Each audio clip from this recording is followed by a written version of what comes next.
This is a game in the AMX CDC, which is the new Tier 8 French Premium Medium tank. Thanks, Gorgeous Joe. And on Siegfried Line, North Spawn.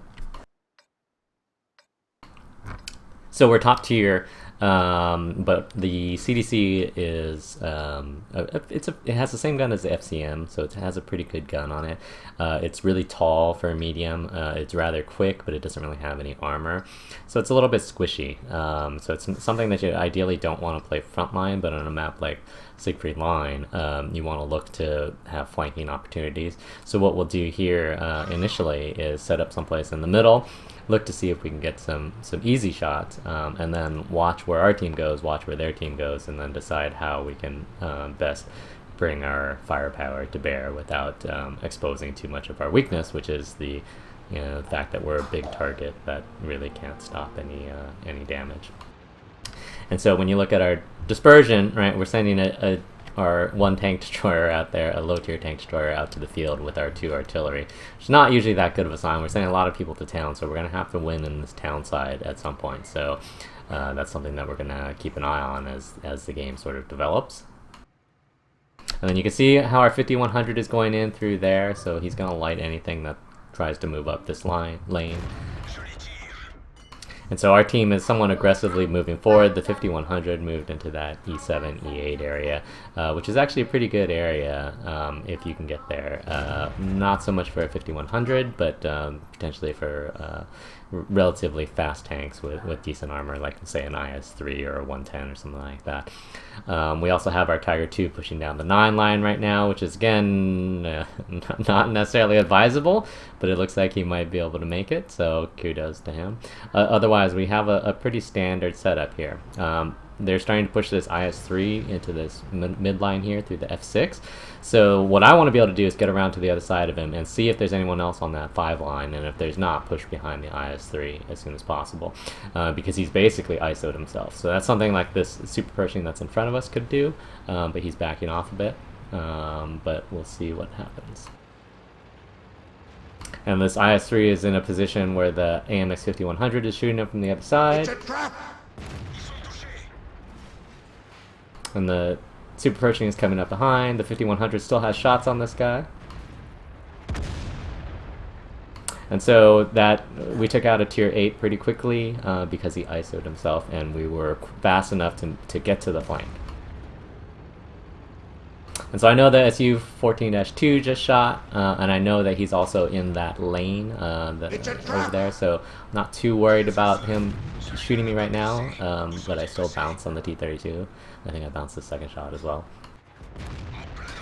That shot just strayed low in the reticle, unfortunately.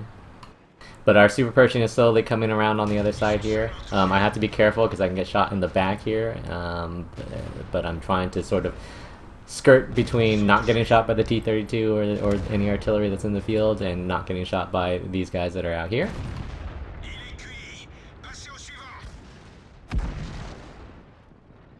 So they have some guys on the back line, probably their tank destroyers on that in the southeast corner. They're starting to push up this 0 line, which is something that we need to look at. It's going to be difficult for me to take this IS-6 on frontally. We have our T-28 Proto here, so that T-28 Proto should be able to take him frontally. So what I want to be able to do is get to a flanking position where I can spot and shoot the 0 line, and also potentially get this IS-6 in a bad position if he keeps moving forward, which he decides to do. And then I kind of have to watch their 0 line push here as well, but I want to try to track this guy or somehow keep him out in the middle so that our 5100 can get shots, and pretty much the rest of our team can ideally get shots. And if I can also do damage at the same time, that would be fantastic, but apparently I'm incapable of shooting an IS-6 from this angle. It's a trap!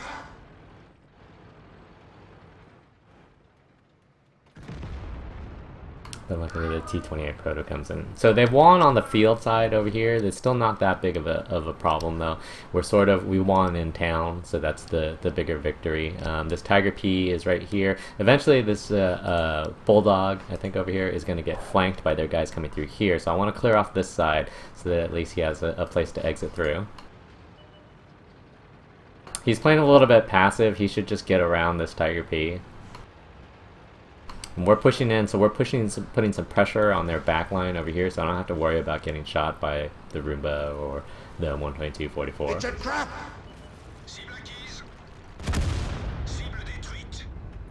And then now, so they have 3 guys on our cap side. We're in their base, so that's a little bit less of a threat, so I'm not too concerned about that. I just want to make sure that they don't cap out. It's pretty easy to defend, particularly from this hill. There's a number of bushes that you can sit in to spot the cap and not get shot.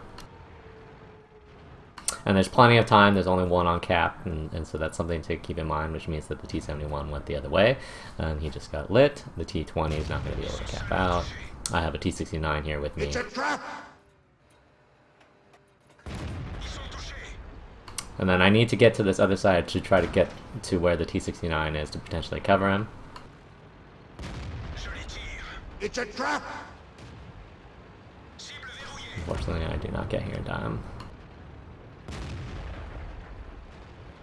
And then this is one of the benefits of the CDC is that it's actually pretty quick and pretty nimble. So even though he's in a light tank, and a pretty agile light tank at that, I can keep up with him.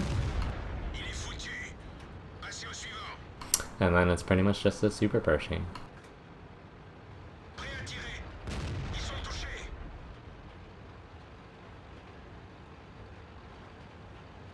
And then if at all possible, you always want to be on either the side or the back of the super Pershing. It makes it much easier to shoot them.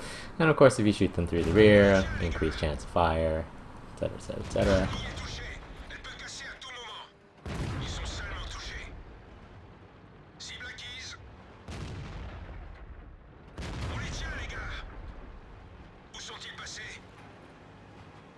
And then if you have to shoot them frontally, ideally shoot them through either the hatches on top, and that'll be able to seal the deal there.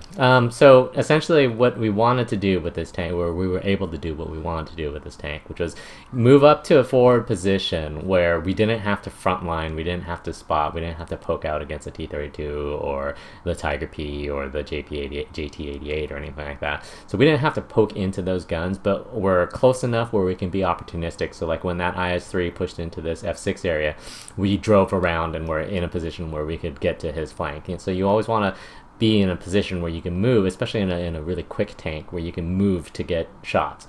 And then ideally, because you are squishy, you want to be able to get in and then get out. So always try to have an exit plan for when things go south. Otherwise, it was pretty straightforward. They took too long to win in the field. We didn't really have much in the field, and they could have just steamrolled it, but they didn't probe quickly enough. And we did a reasonably good job of being aggressive in town. The 5100 pushed forward, our Tiger 2 pushed forward, and our T-28 prototype pretty much just rolled down the middle, which is fantastic.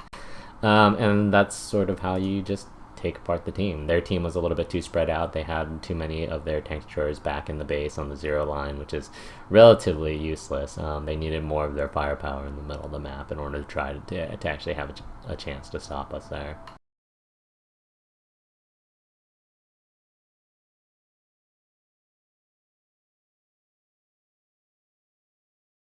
Alright, so if we look at the stats, we were able to do a lot of work, which is nice. The T-28 prototype, as I said, basically rolled down the middle, and people had a hard time dealing with him.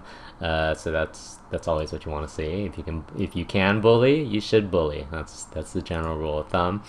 Otherwise, we didn't get a whole lot out of our team per se, but the tail of the tape is less in the damage done and more from the fact that our guys were always moving forward. Our super Pershing, which pushed down that 5 line, the Tiger 2, which ultimately got one shot by the SU-14-2, but these guys are moving to the front lines, which is important. All right, so anyways, I hope that was a useful primer for the AMX CDC. I think it's a pretty fun tank. I still think the FCM 50T is probably better overall, simply because it gets preferred matchmaking, whereas the CDC gets regular matchmaking. So that's something to keep in mind when you're comparing the two. Anyhow, so that's about it, and thanks for watching.